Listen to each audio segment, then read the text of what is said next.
আসসালামু আলাইকুম, সবাইকে স্বাগত জানাই নতুন আরেকটি ভিডিওতে। আপনারা জানেন যে বর্তমানে বিমস্টেক খুবই গুরুত্বপূর্ণ একটি শব্দে পরিণত হয়েছে। বিভিন্ন সংবাদ মাধ্যম, সোশ্যাল মিডিয়াতে আমরা দেখতে পাচ্ছি এই শব্দটি আসলে কি, বিমস্টেক কি, এই বিষয়ে আপনাদের মনে প্রশ্ন জাগছে না? তো চলুন প্রথমেই আমরা জেনে নেব বিমস্টেক কি, এর পরবর্তীতে আমরা জানবো বিমস্টেকের আগামীর চেয়ারম্যান হতে যাচ্ছে বাংলাদেশ এবং বর্তমান চেয়ারম্যানকে নরেন্দ্র মোদী এবং প্রফেসর ডক্টর মোহাম্মদ ইউনূসের মধ্যকার সাক্ষাৎ হবে কিনা, পাশাপাশি মিয়ানমারের জান্তা প্রধান তার সঙ্গে এবং প্রফেসর ডক্টর মোহাম্মদ ইউনূসের সঙ্গে সাক্ষাৎ হবে কিনা, বৈঠক হবে কিনা, এ সকল নানান জল্পনা কল্পনা এবং নানান গুজব বা সংবাদের বিশ্লেষণ থাকছে আজকের ভিডিওতে। তো চলুন শুরুতেই আমরা জেনে নিই বিমস্টেক কি। বে of Bengal initiative for multi-sectoral technical and economic cooperation, অর্থাৎ বঙ্গোপসাগর অঞ্চলে বহুখাতীয় কারিগরি ও অর্থনৈতিক সহযোগিতার উদ্যোগ বা সংক্ষেপে বিমস্টেক দক্ষিণ ও দক্ষিণ পূর্ব এশিয়ার কয়েকটি দেশকে নিয়ে গঠিত একটি আঞ্চলিক জোট। এটা একটি জোট। এই জোটে আপনারা জানেন যে যেটার সদর দপ্তর বাংলাদেশের ঢাকায় অবস্থিত, আর বর্তমান এটার চেয়ারম্যান রয়েছে নেপাল। বিমস্টেকের বর্তমান চেয়ারম্যান নেপাল। বে of Bengal initiative for multi-sectoral technical and economic cooperation বা সংক্ষেপে বিমস্টেক দক্ষিণ পূর্ব এশিয়ার বিশেষ করে বঙ্গোপসাগরকে কেন্দ্র করে গড়ে ওঠা যে দেশগুলো সেগুলো নিয়ে একটা আঞ্চলিক জোট। আর এই জোটের যে সম্মেলন শুরু হয়েছে, আগামীকাল নতুন চেয়ারম্যানের হাতে দায়িত্ব হস্তান্তর করা হবে। তো আপনারা ইতিমধ্যেই কানাঘোষা বা বিভিন্ন মাধ্যমে জানতে পাচ্ছেন যে বিমস্টেকের আগামী চেয়ারম্যান হতে যাচ্ছেন প্রফেসর ডক্টর মোহাম্মদ ইউনূস। তার যে লয়ালিটি, তার যে বিশ্বজোড়া খ্যাতি, তার যে সম্মান, যা বিলিয়ন বিলিয়ন টাকা দিয়েও কেনা যায় না। অত্যন্ত সম্মানিত ব্যক্তি প্রফেসর ডক্টর মোহাম্মদ ইউনূস, যিনি বিশ্বের এখন 10 জন যদি লয়াল পার্সনকে হিসাব করা হয় বা তালিকা তৈরি করা হয়, 10 জন মানুষকে যদি বর্তমানে বিখ্যাতকে তালিকা তৈরি করা হয়, তার মধ্যে একজন হচ্ছেন প্রফেসর ডক্টর মোহাম্মদ ইউনূস, যাকে শুধু বাংলাদেশ নয় সারা বিশ্বের মানুষ সমীহ করে, চিনেন। তো এই মানুষটা যখন বাংলাদেশ অন্তর্বর্তীকালীন সরকারের প্রধান উপদেষ্টা হিসেবে দায়িত্ব গ্রহণ করলেন, ছাত্ররা তাকে এনে বসালো। খুবই একটি বেস্ট চয়েস বলে না, মাল্টিপল MCQ আমরা যে পরীক্ষায় মোস্ট কমন যে আমরা যে উত্তরটা দিয়ে থাকি আর কি, তো সেই ছাত্রদের পছন্দটা ছিল মারদাঙ্গা।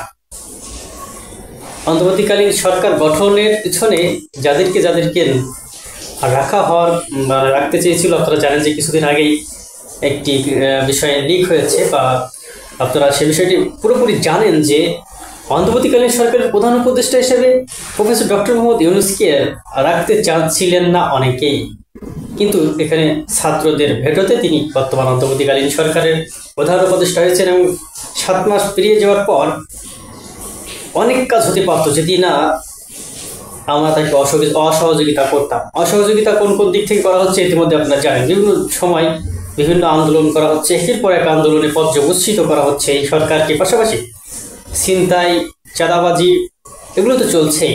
এগুলো যদি বন্ধ রেখে এই অন্তর্বর্তীকালীন সরকারকে আমরা সহযোগিতা করতাম, তাহলে অতি দ্রুত সংস্কার কার্যক্রম শেষে একটি সুন্দর ফেয়ার ইলেকশন হতো, যেখানে আপনারা মনে রাখতে হবে যে এবারের ভোটার সংখ্যা মোস্ট বা সর্বোচ্চ হচ্ছে যুব সমাজ। আর এই যুব সমাজের পালস যদি বুঝতে ব্যর্থ হন, সে যে দলই হন না কেন, আওয়ামী লীগ, বিএনপি, জামাত ইসলাম বা অন্যান্য যে সকল পার্টি, আপনারা যদি যুব সমাজের পালস বুঝতে ব্যর্থ হন, তাহলে আপনারা ব্যর্থতায় পর্যবেসিত হবেন এবং আর ঘুরে দাঁড়ানোর সুযোগ নাই।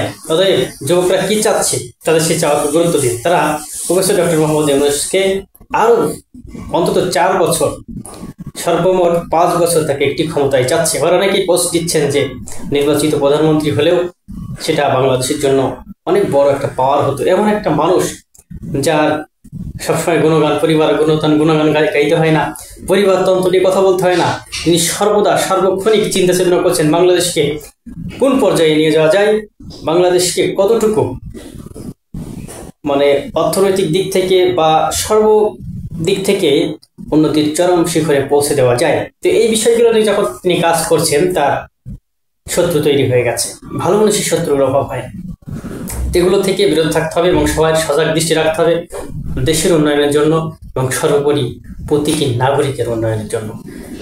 বিমস্টেকের সম্মেলন চলছে এবং আগামীকাল গুরুত্বপূর্ণ কিছু সিদ্ধান্ত আসবে। আমরা দেখেছি যে পাশাপাশি বসে আছেন অন্তর্বর্তীকালীন সরকারের মাননীয় প্রধান উপদেষ্টা প্রফেসর ডক্টর মোহাম্মদ ইউনূস এবং ভারতের প্রধানমন্ত্রী নরেন্দ্র মোদী পাশাপাশি বসে আছেন। তাদের বৈঠক হওয়ার কথা রয়েছে। এখন বৈঠকটি হবে কিনা তাও দোলাচল চলছে, তবে কোনো রকম সমঝোতায় যেন না যায় প্রফেসর ডক্টর মোহাম্মদ ইউনূস, এটি চাইছেন রাজনৈতিক বিশ্লেষকরা। আমরাও চাই ভারতের সাথে কোনো আপোষ নয়, সমানে সমানে চলা হবে, চোখে চোখ রেখে, তাহলেই বাংলাদেশ এগিয়ে যাবে। ইতিমধ্যে আপনারা দেখেছেন যে সেভেন সিস্টার্স নিয়ে আবার নতুন করে আলোচনা তুঙ্গে। চীনে যাওয়ার পর অন্তর্বর্তীকালীন সরকারের মাননীয় প্রধান উপদেষ্টা প্রফেসর ডক্টর মোহাম্মদ ইউনূস যে বক্তব্য রেখেছেন সেই বক্তব্যটাকে বিকৃতভাবে উপস্থাপনের চেষ্টা করছে ভারত, এবং তাদের কোনো রাজ্যের আমরা দেখতে পেয়েছি অনেকে আছেন মুখ্যমন্ত্রী বা কোনো রাজনৈতিক নেতা, তারা বাংলাদেশের বঙ্গোপসাগরটাকে তাদের নিজেদের বলে দাবি করছেন, চট্টগ্রামকে নিজেদের বলে দাবি করছেন, যা বাতুলতা ছাড়া কিছুই নাই। আপনারা দেখতে পাচ্ছেন যে দীর্ঘদিন পর আবারও মাঠে নেমেছে রিপাবলিক বাংলা, যেটা 24-এর গণ অভ্যুত্থানের পর লাগাতার ভাবে বাংলাদেশ নিয়ে মিথ্যাচার করেছিল। সেই রিপাবলিক বাংলা আবারও তারা নতুন করে বাংলাদেশ নিয়ে প্রোপাগান্ডা ছড়াচ্ছে। ইতিমধ্যে আপনারা দেখতে পেয়েছেন, যেখানে এই ধরনের সংবাদ পাবেন সেখানে রিপোর্ট দিয়ে ভ্যানিশ করে দিবেন, কারণ তারা বাংলাদেশের অস্থিতিশীল পরিবেশ তৈরি করতে চায়, বিশৃঙ্খলা তৈরি করতে চায়। বাংলাদেশে ভিনদেশিরা এসে ব্যবসা বাণিজ্য করুক, বাংলাদেশ ঘুরে দাঁড়াক, উন্নতির চরম শিখরে পৌঁছাক, এটা কেউ চায় না। তো এই সকল বিষয়ের দিকে নজর রেখে প্রত্যেকেরই সজাগ দৃষ্টি রাখতে হবে। বিমস্টেকের কথা বলছিলাম, দেশ বদলাতে চাইলে পরিচালনার পদ্ধতি বদলাতে হবে, এটি বলেছেন প্রধান উপদেষ্টা। পাশাপাশি তিনি বক্তব্য রেখেছেন সেখানে জেনজিদের, বাংলাদেশে যেমন জেনজি আছে, থাইল্যান্ডেরও জেনজি। এই বিমস্টেকের সম্মেলনটা কিন্তু বর্তমানে থাইল্যান্ডে অনুষ্ঠিত হচ্ছে। ইতিমধ্যে আপনারা জানতে পেরেছেন আগামীকাল খুবই গুরুত্বপূর্ণ মিটিং রয়েছে, সেই মিটিংগুলো আমরা আপনাদেরকে জানানোর চেষ্টা করব। বিমস্টেক সম্মেলনের সভাপতির দায়িত্ব পাচ্ছে বাংলাদেশ। খলিলুর রহমান জানিয়েছেন, প্রধান উপদেষ্টার বিশেষ সহকারী রোহিঙ্গা বিষয়ক উপদেষ্টা। আর বিমস্টেক সম্মেলনে যোগ দিয়েছেন বাংলাদেশের প্রতিনিধি দল। বিভিন্ন সংবাদ মাধ্যমে আমরা দেখতে পাচ্ছি গতকাল থেকে আজকে পর্যন্ত সারাদিনই এই বিষয় নিয়ে আলোচনা করা হয়েছে।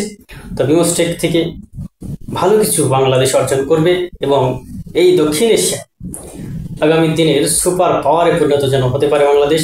বাংলাদেশের জনসংখ্যা এক একটা বুলেটের মতো, এই জনসংখ্যাকে কাজে লাগাতে পারলে বড় ধরনের জনসম্পদ আমরা পেতে পারি। হ্যাঁ, জনসংখ্যাকে জনসম্পদে রূপান্তর করাই একমাত্র লক্ষ্য, সেই লক্ষ্যে কাজ করবে প্রফেসর ডক্টর মোহাম্মদ ইউনূস এবং তার অন্তর্বর্তীকালীন সরকার। যারা এর বিরোধিতা করবে তারা মূলত দেশের ভালো চায় না, অতএব আমাদের প্রত্যেককেই তার সমর্থন জানাতে হবে। ধন্যবাদ সবাইকে ভিডিওটি উপভোগ করার জন্য।